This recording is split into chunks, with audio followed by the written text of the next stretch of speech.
Heureux de vous retrouver pour ce troisième épisode du FOMECAF. Donc, nous allons parler dans cette présentation d'un article très intéressant concernant les coûts d'une radio. En effet, une radio, ça coûte très cher.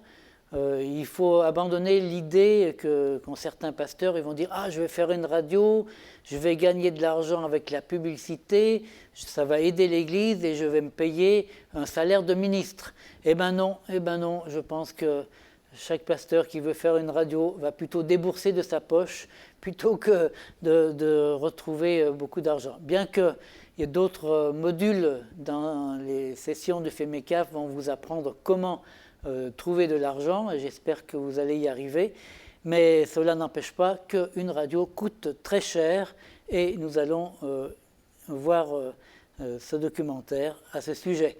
Donc Luc 14, 28, en effet, lequel d'entre vous, s'il veut construire une radio, ne s'assied pas d'abord pour calculer la dépense et voir s'il va pouvoir terminer l'investissement de sa radio, construire sa radio et voir surtout la faire fonctionner sur le long terme. Donc il y a plusieurs coûts. Il y a le coût d'installation de la radio, c'est l'investissement initial. Il y a le coût de la formation, il faut former les gens à la radio. Il y a le coût d'exploitation de la radio et le coût de la maintenance. Donc le coût d'installation, il faut un local d'au minimum 4 ou 5 pièces. Alors ça, je ne peux pas donner de prix parce que ça va dépendre de l'endroit. Si on est en centre-ville dans une capitale et si on est dans un petit village éloigné de la capitale, ce ne sera pas du tout le même coût d'un bâtiment. Mais je vais parler de l'aménagement du local. Il y a des travaux à faire dans ce bâtiment. Et donc, voilà, il y a un ordre de grandeur. Tout ça, c'est des ordres de grandeur qui sont susceptibles d'évoluer et d'être variables d'un pays à l'autre. Donc, à peu près 9 200 000. Et ça va concerner qu'il faut faire l'isolation phonique, il faut apporter une climatisation, il faut penser à faire une bonne installation électrique, et puis un secours en énergie qui, suivant le type de matériel, peut varier entre 2 et 6 millions de francs CFA.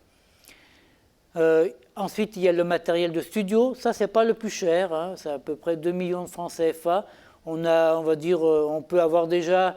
alors, c'est pas du matériel de très très haute qualité, mais ça permet quand même de vivre quelques années avec quand même une qualité bonne, pas hyper bonne. Si vous rajoutez un zéro de plus avec 20 millions, là, vous aurez quelque chose comme il y a ici sur les studios en Suisse.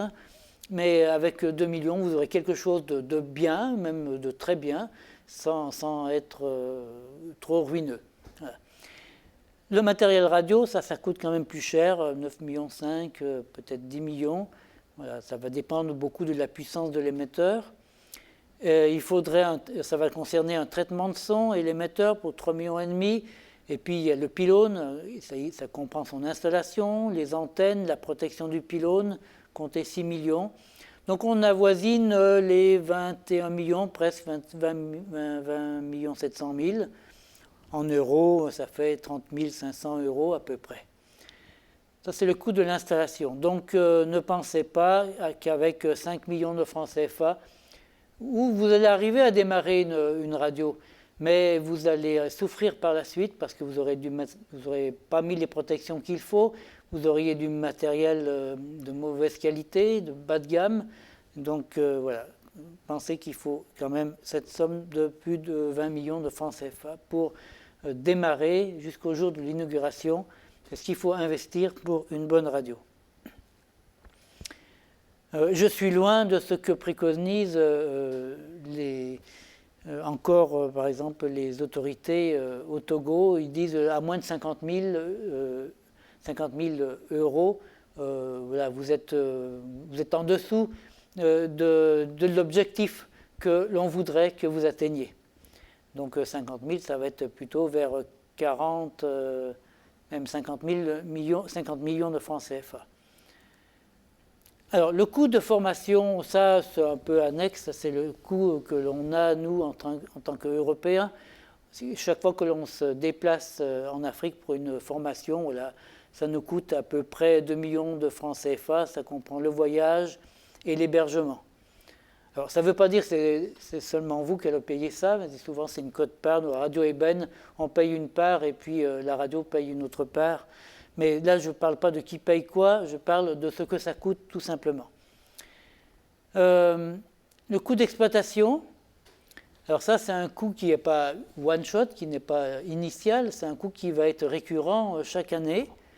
Donc ça va dépendre de l'énergie. La moitié du coût va être passé dans l'énergie, le coût d'achat de l'énergie. S'il n'y a pas de panneaux solaires comptés, alors ça dépend beaucoup de la puissance de l'émetteur, mais pour un émetteur de 300 watts, je crois que le calcul a été fait pour ça, vous aurez un coût de 2 500 000 par an de facture d'énergie. Si vous avez des panneaux solaires, vous allez pouvoir réduire la facture à 1 million d'euros par an.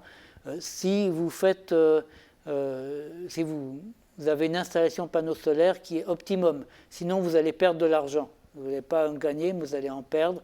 Ça, c'est un autre documentaire qui est spécifique aux panneaux solaires que je parlerai à une autre occasion. Vous allez devoir payer des taxes à l'État. Vous aurez des frais de fourniture, des salaires, des frais de déplacement. Alors comptez pour tout cela peut-être 1 500 000 par an. Donc c'est ce qui va vous amener à un coût de fonctionnement de 5 millions de francs CFA par an au minimum. Mais une bonne radio va avoir plus de dépenses. Pensez qu'en Europe, ce n'est pas 7 000 euros par an, c'est plutôt 100 000 euros par an que l'on a de coûts de fonctionnement. Voilà, ça vous donne simplement une idée. Ensuite, il y a le coût de la maintenance. La maintenance préventive, il n'y a pas beaucoup à faire. Hein. Souvent, c'est beaucoup de dépoussiérage, mais il faut changer quelquefois des composants. Donc, 100 000 francs CFA par an, ça peut être ça. Maintenance curative, à chaque fois que vous faites appel à un ingénieur, il va peut-être vous déplacer 100 000 francs le déplacement. Vous allez avoir des réparations. Peut-être ça va vous coûter 500 000 et peut-être même vous devrez remplacer carrément l'émetteur ou la table de mixage. Vous pourrez avoir une facture de 2 millions de francs, pardon, vraiment pas d'euros. Et puis, il faut bien penser à faire chaque année des provisions, notamment pour le remplacement des batteries, ou même prévoir le remplacement d'émetteurs. Donc, mettez de côté chaque année une provision. J'ai mis ici un chiffre de 500 000, ce qui va vous porter un coût de maintenance annuel ici de 1,7 million. C'est une moyenne. Alors, des années vous aurez plus, des années vous aurez moins, mais ça vous donne à peu près l'ordre de grandeur. Mais c'est vraiment un minimum. Hein. Je pense que si vous pouvez provisionner un budget de 2 ou 3 millions de francs CFA par an, vous serez beaucoup plus à l'aise. Ce qui nous amène ici à un coût global d'une radio. Nous avons vu le coût d'installation de plus de 20 millions de francs CFA, le coût d'une formation à 2 millions, donc ça va nous donner 22,7 millions d'investissement initial, bien encore que le coût de formation doit être répété régulièrement. C'est vrai que je n'en ai pas parlé, j'aurais pu mettre dans le coût annuel d'exploitation. Peut-être mettez en plus 500 000 francs par an pour faire du recyclage. Il faut de temps en temps refaire des séminaires. Ou même là, vous êtes une radio, vous êtes déplacé ici à Lomé, eh bien, ça vous a coûté. Voilà, c'est à prendre en compte, en plus peut-être dans le coût annuel de la radio. Donc, dans le coût annuel d'exploitation de la radio, j'ai parlé de 5 millions de francs CFA. Et coût de maintenance, 1,7 million.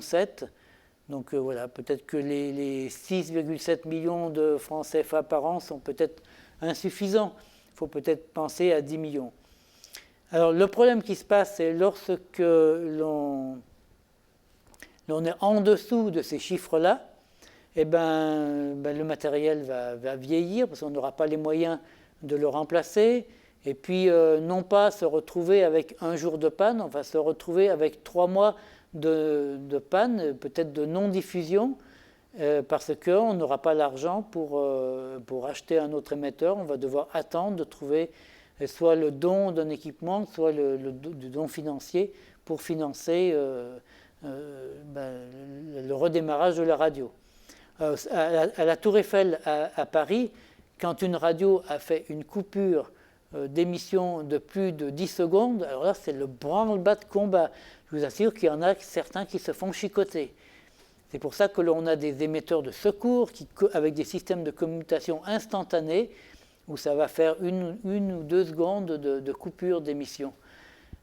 Mais ce n'est pas comparable avec ce que l'on trouve une petite radio en Afrique qui peut rester jusqu'à 3 mois, 6 mois sans pouvoir émettre parce qu'ils n'ont pas les moyens. Donc il faut trouver le bon compromis. Je pense qu'une radio devrait ne pas dépasser un jour de non-diffusion. Sinon, les auditeurs vont être agacés, ils vont être énervés et surtout ils vont écouter une autre radio et vous allez perdre votre auditoire et en perdant votre auditoire vous aurez d'autres problèmes, celui du financement de la radio parce que c'est surtout les statistiques des auditeurs qui financent votre radio d'une manière plus ou moins directe suivant qui est derrière.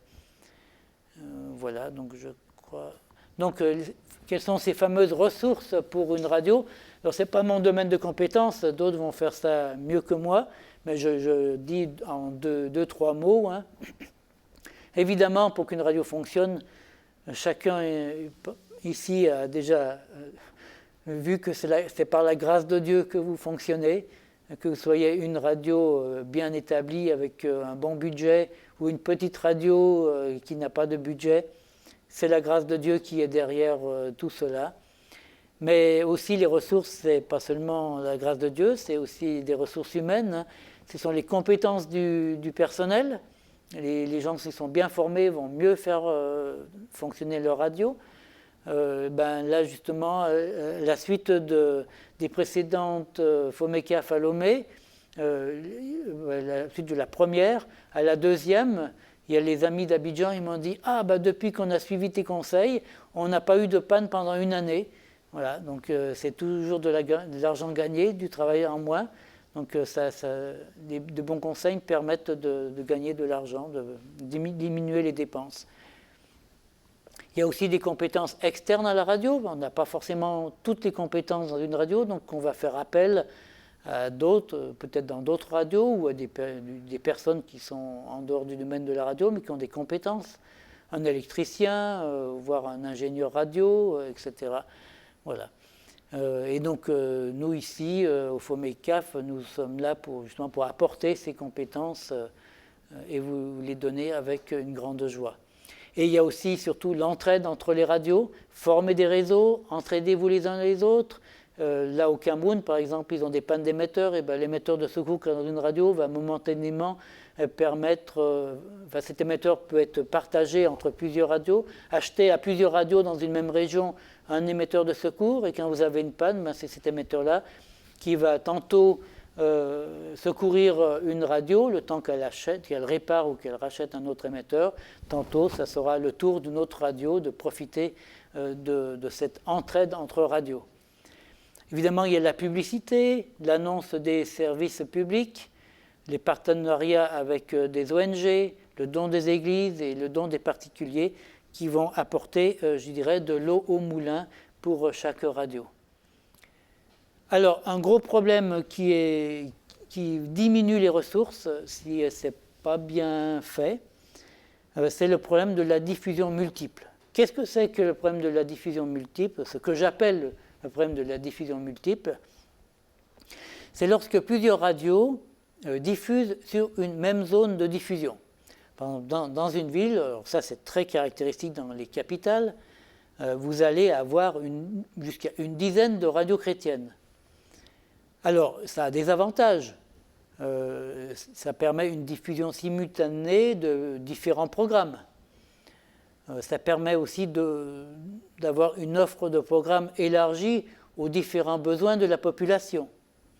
Ça permet à l'auditeur de choisir le programme qu'il veut écouter. Parce que, rappelons-le, le roi de la radio, ce n'est pas le meilleur animateur de la radio du pays, ni même le meilleur directeur ou le meilleur pasteur de la radio. Non, le roi de la radio, c'est l'auditeur. Parce que l'auditeur, s'il n'est pas content de ce que vous diffusez, il coupe ou il va voir ailleurs. Et donc, vous avez beau faire tout ce que vous voulez dans votre micro, si l'auditeur ne vous écoute pas, ça ne sert à rien. Vous dépensez de l'argent pour rien. Donc le roi de la radio, c'est l'auditeur, donc apportez-leur de bons programmes. Donc, mais l'inconvénient de cette diffusion multiple, c'est le partage des ressources financières. Parce que voilà, le gâteau de ressources financières de la région, il est ce qu'il est. Il y a tant de milliers, voire de millions d'habitants dans la région. Il y a tant de donateurs. Et ce n'est pas parce que vous mettez 10 radios que ce parc de donateurs ou ce parc de possibilités de financement, que ce soit par la publicité ou autre, va être multiplié par 10. Donc la part du gâteau pour chaque radio va être diminuée. Et ce que l'on constate, c'est que non pas avoir une bonne radio de très grande qualité, à cause du manque de ressources financières dont on a bien parlé jusqu'avant, chaque radio va végéter, va faire ce qu'il peut, et puis non pas avoir une bonne radio de grande qualité, ça va être peut-être une bonne radio de bonne qualité et 10 radios de qualité médiocre, parce que vous n'arriverez pas, avec les moyens que vous avez, à obtenir les budgets de fonctionnement de la radio. Donc, qu'est-ce qu'on peut faire? Parce que c'est un phénomène qui est grave, parce que ça part bien souvent de concurrence entre églises, entre pasteurs ou entre églises. Voilà, moi je veux. Un pasteur a vu qu'un autre pasteur a fait une radio, il dit « moi je veux ma radio », parce que la radio en Afrique est vue comme un prestige. Mais il ne faut pas le voir comme ça. La radio est un outil au service du Seigneur, un outil d'évangélisation. Au-delà de l'outil d'édification des chrétiens, c'est aussi un outil d'évangélisation, et il faut gérer cela en termes missionnaires. Donc voilà ce que je veux dire. Donc les ressources disponibles sont partagées, donc conséquence, il peut y avoir aussi des compétences entre radios. Là, un bon technicien va peut-être trouver un meilleur salaire dans une autre radio. Ça ne peut pas forcément être une radio chrétienne, il est formé dans une radio chrétienne, et puis après, il part vers une autre radio, parce qu'il va trouver un bon salaire là-bas. Et donc j'ai parlé de la diminution globale des moyens financiers de chaque radio, qui va induire une diminution de la qualité de chaque radio. Donc il faut imaginer une stratégie pour une diffusion multiple. Alors il faut se poser la question, est-ce que la radio est au service des auditeurs ou est-ce qu'elle est au service de l'Église? Donc si elle est au service de l'Église, vous avez faux. Il faut vraiment mettre la radio au service de l'auditeur. Et encore, vous avez faux moyennement, mais si elle est au service d'un gourou ou d'un pasteur, c'est encore plus faux. Donc il faut vraiment que vous vous rassembliez, que vous réfléchissiez, et là j'insiste là-dessus, sur avoir dans une même zone géographique, de développer une stratégie missionnaire. Donc il faut vous partager les émissions entre radios, et pour alors, je vous donne quelques idées, c'est à vous de l'imaginer comment mettre cela en place.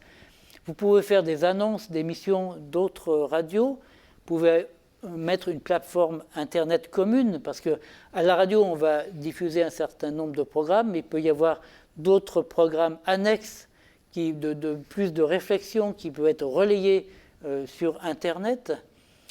Et surtout, chaque radio ne peut pas cibler tous les auditeurs. Un enfant de 5 ans n'a pas les mêmes intérêts qu'un vieillard de 80 ans.